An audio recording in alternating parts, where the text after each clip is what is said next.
नमस्कार, मी Amit Kolekar. Tarun Bharat news bulletin मध्ये आपल्या सर्वांचं स्वागत. आता पाहूयात आजच्या ठळक बातम्या. ओमकारनगर, खासबाग, बेळगाव येथील श्री दत्त त्रिपुर सुंदरी मठात गुरुपौर्णिमा सोहळा आज गुरुवारी 10 जुलै रोजी मोठ्या भक्तिभावात आणि उत्साही वातावरणात साजरा करण्यात आला. सकाळी 10 वाजता श्री सिद्धहस्त कमल पादुकांना सहस्त्रधारा अभिषेक करण्यात आला. त्यानंतर महाआरती पार पडली आणि दुपारी उपस्थित भाविकांना महाप्रसादाचे वाटप करण्यात आले.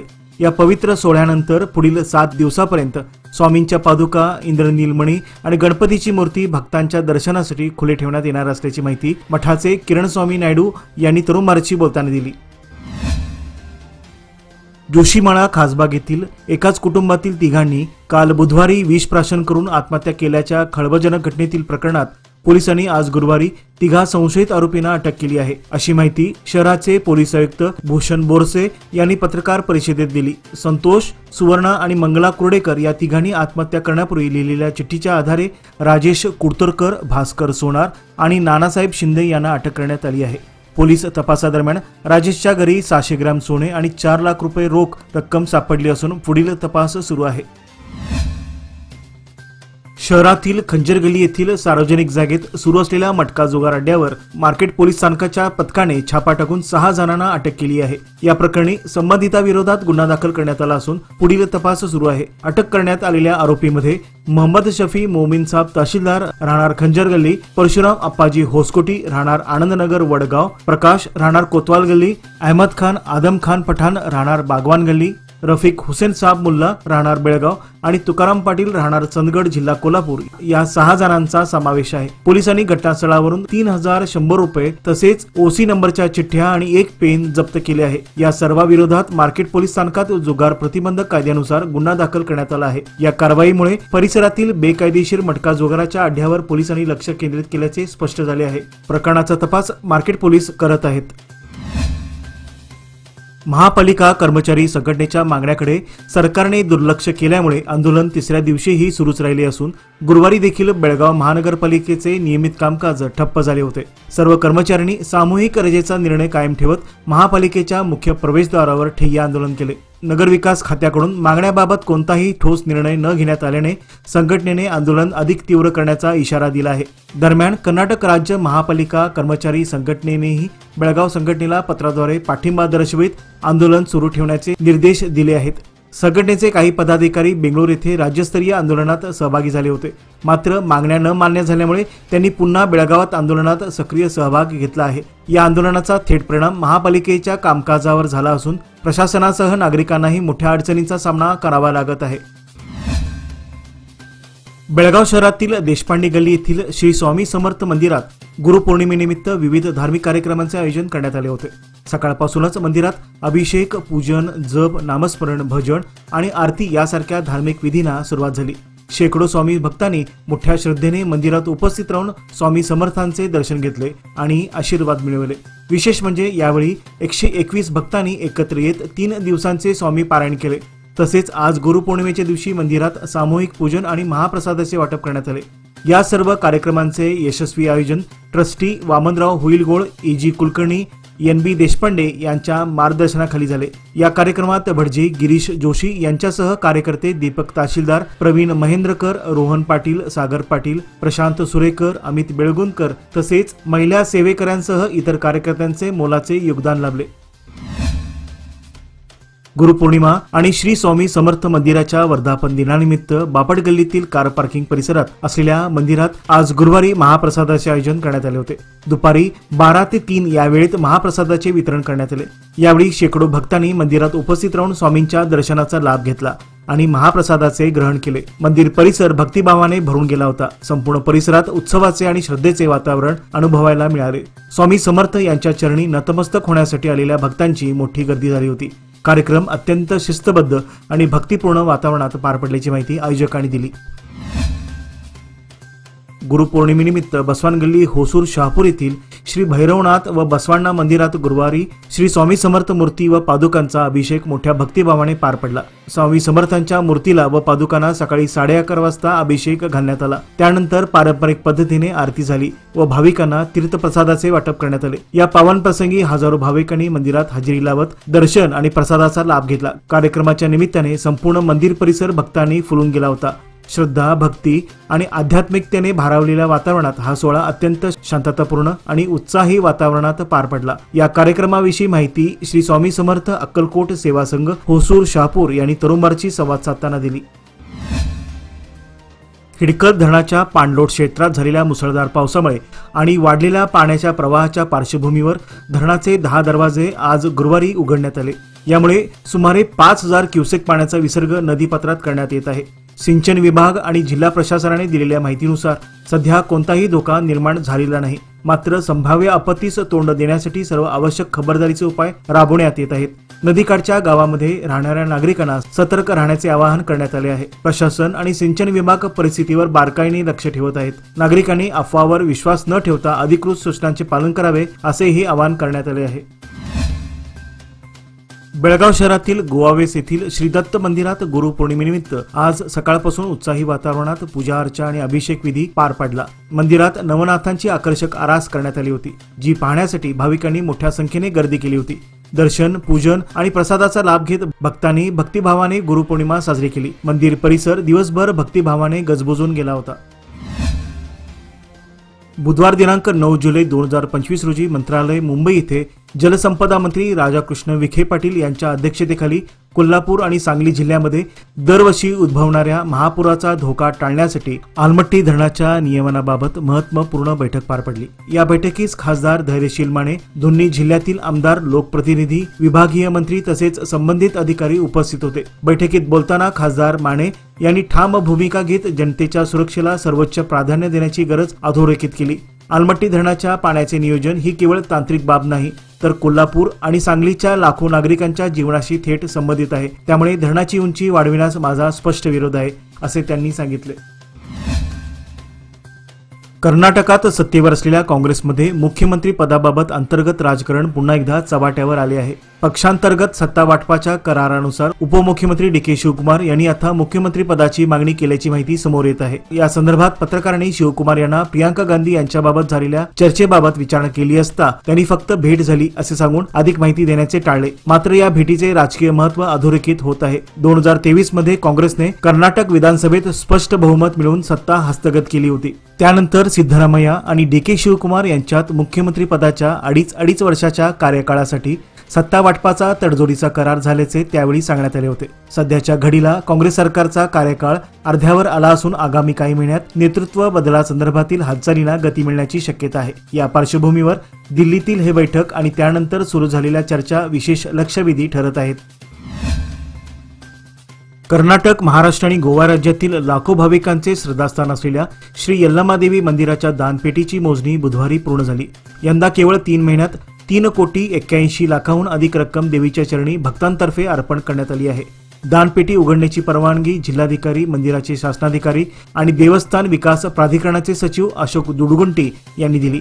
मोजणी सीसीटीव्ही कॅमेऱ्याच्या निगराणीखाली भाविकांच्या उपस्थितीत पार पडली। दानपेटीत तब्बल 3,39,40,000 रुपये रोख आणि 340 ग्रॅम सोनं साठलं असून त्याची अंदाजे किंमत 32.94 लाख आणि 9.79 लाख किमतीची चांदी जमा झाली आहे।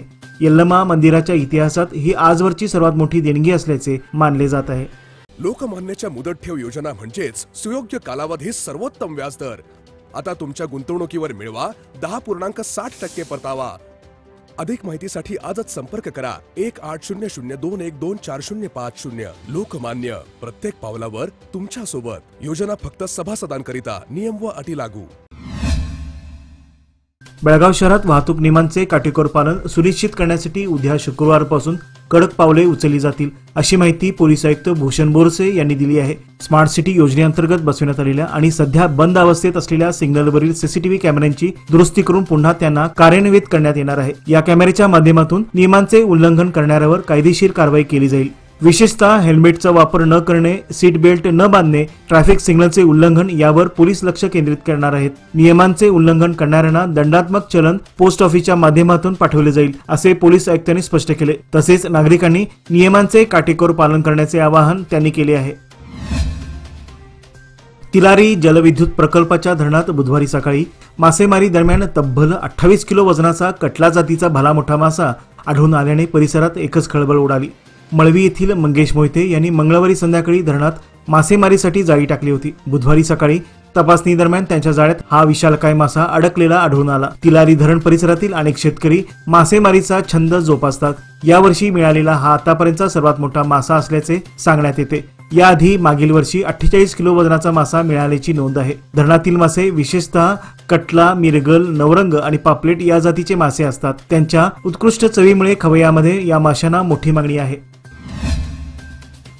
बेळगाव तालुक्यातील मंडोळी येथील काजू प्रक्रिया केंद्रातून तब्बल 2449 किलो काजू चोरी प्रकरणी उचवडे तालुका खानापूर येथील महादेव तुकाराम पाटील वय 30 या तरुणाला बेळगाव ग्रामीण पोलिसांनी अटक केली आहे. त्याच्याकडून 42 किलो काजू आणि चोरीस वापरलेला ट्रक KA22C9387 असा एकूण मुद्देमाल जप्त केला आहे. 5 जुलै रोजी बाळासाहेब कृष्णा पाटील यांच्या मालकीच्या काजू फॅक्टरीतून मोठ्या प्रमाणात काजू चोरीस गेले होते. या प्रकरणी संबंधित पोलीस ठाण्यात गुन्हा नोंदविण्यात आला होता. 9 जुलै रोजी बामणवाडी परिसरात संशयास्पद ट्रक उभा असल्याची माहिती मिळाल्यानंतर पोलिसांनी त्वरित कारवाई करत ट्रकची तपासणी केली. चौकशी दरम्यान महादेव पाटील यांनी चोरीची कबुली दिली. या कारवाईत पोलीस निरीक्षक नागनगौडा कटीमणीगौडर, उपनिरीक्षक लकाप्पा जोडट्टी आणि त्यांच्या पथकाने सहभाग घेतला. त्यांनी काजूचे 42 पोती आणि वापरलेला ट्रक असा एकूण लाखोंचा मुद्देमाल हस्तगत केला. सध्या या प्रकरणाचा तपास सुरू असून आणखी काही आरोपींचा यात सहभाग असण्याची शक्यता पोलिसांकडून वर्तवण्यात येत आहे. शहरात गुरुपौर्णिमेच्या निमित्ताने विविध उपक्रमांच्या माध्यमातून उत्सव साजरा करण्यात आला. यातील टिळकवाडी येथील कार्यक्रम विशेषतः प्रेरणादायी ठरला. येथे स्वच्छता क्षेत्रात दीर्घकाळ काम करणाऱ्या ज्येष्ठ सफाई कर्मचाऱ्यांचा त्यांच्या सहकाऱ्यांच्या उपस्थितीत सन्मान करण्यात आला. स्वच्छतेच्या सेवेला गुरुत्व देणाऱ्या सफाई गुरु या संकल्पनेवर आधारित हा उपक्रम स्वच्छता क्षेत्रातील कार्यकर्ते संजय पाटील यांच्या पुढाकाराने आयोजित करण्यात आला होता. या कार्यक्रमात सफाई गुरूंचे पाय धुवून पूजन करण्यात आले. त्यानंतर त्यांना शाल, श्रीफळ आणि सन्मानपत्र देऊन गौरवण्यात आले. कार्यक्रमात माजी महापौर आनंद चव्हाण, सामाजिक कार्यकर्ते वसंत हेब्बाळकर यांच्यासह स्थानिक नागरिक मोठ्या संख्येने उपस्थित होते. या सन्मानाने सफाई कामगारांना प्रेरणा मिळाली असून स्वच्छतेच्या कार्यात आणखी ऊर्जा व उत्साह मिळेल असा विश्वास त्यांनी व्यक्त केला आहे. रविवार दिनांक 13 जुलै रोजी शनी ग्रह मीन राशीत वक्री होणार आहे. या निमित्ताने पाटील गल्ली येथील प्रसिद्ध श्री शनी मंदिरात विविध धार्मिक कार्यक्रमांचे आयोजन करण्यात आले आहे. शनी ग्रह वक्री अवस्थेत असून 131 दिवस तो राहणार आहे. या निमित्ताने रविवारी मंदिरात तैलाभिषेक, शनी शांती पूजा, तीळ होम यासह इतर विधी पार पडणार आहेत. भाविकांनी या धार्मिक उपक्रमात सहभागी होऊन शनी ग्रहाच्या शुभ परिणामासाठी प्रार्थना करावी असे मंदिर प्रशासनाच्या वतीने कळविण्यात आले आहे. बेळगाव शहरात गेल्या 3-4 दिवसापासून हवामानात सतत चढ उतार पाहायला मिळत आहे. सकाळच्या वेळेस ऊन पडल्याने वातावरणात उखाडा जाणवत होता. मात्र दुपारनंतर आकाशात ढगाळ वातावरण राहिले आणि हलक्या सरीसह पावसाला सुरुवात झाली.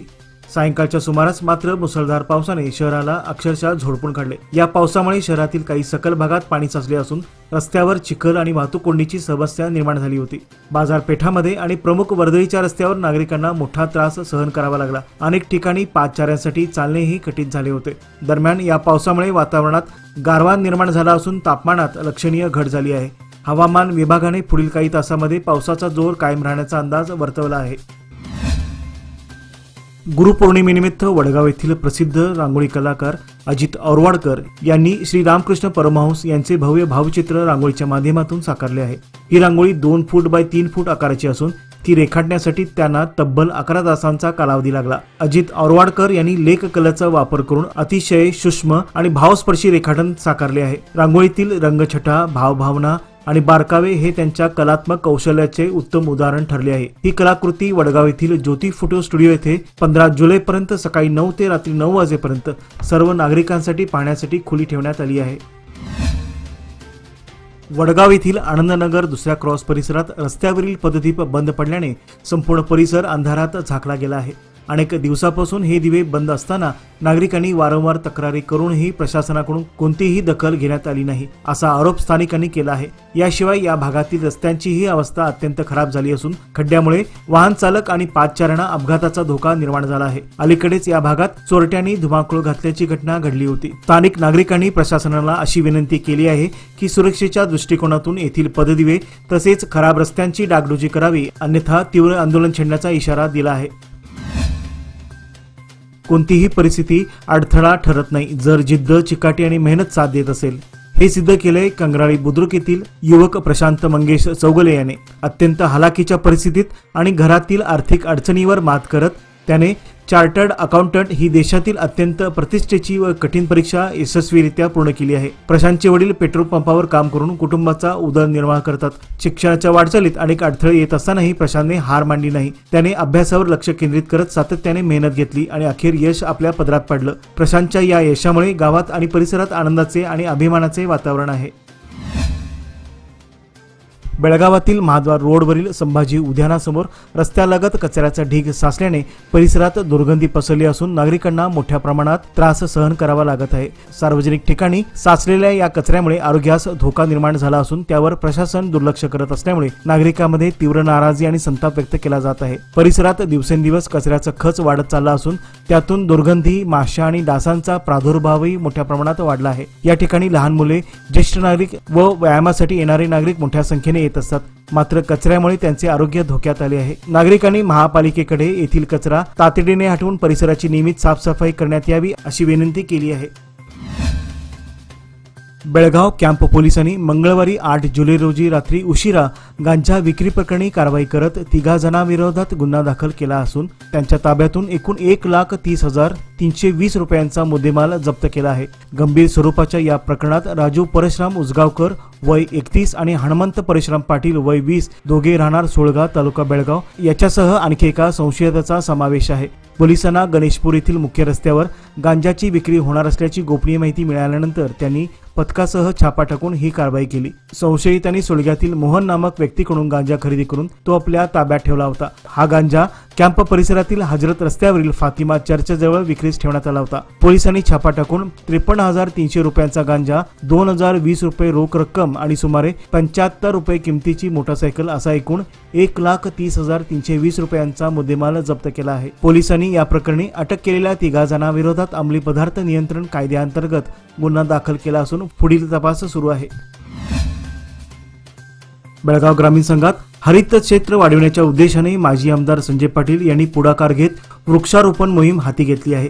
या उपक्रमाची सुरुवात हलगा गावातील स्मशानभूमीत विविध प्रकारची झाडे लावून करण्यात आली। संजय पाटील यांनी मतदारसंघात वनसंपदा वृद्धिंगत करण्याचा संकल्प केला असून भविष्यात मोठ्या प्रमाणात रोपांची लागवड करण्यात येणार असल्याचे त्यांनी यावेळी स्पष्ट केले। स्मशानभूमीसारख्या शांत व सार्वजनिक स्थळी झाडांची लागवड करून परिसरात हरित स्वरूप देण्याचा त्यांचा उद्देश आहे। या वृक्षारोपण कार्यक्रमात भाजप ग्रामीण मंडळ अध्यक्ष युवराज जाधव, माजी ग्रामपंचायत अध्यक्ष सदानंद बेळगोजी, गजानन नाईक, नागराज पाटील, अर्जुन कानोजी, आनंद बेळगोजी, राजू पाटील, नारायण कामती यांच्यासह अनेक कार्यकर्ते मोठ्या संख्येने उपस्थित होते। हा उपक्रम भविष्यात इतर गावांमध्येही राबवण्यात येणार असल्याचे संकेत माजी आमदार संजय पाटील यांनी दिले आहेत।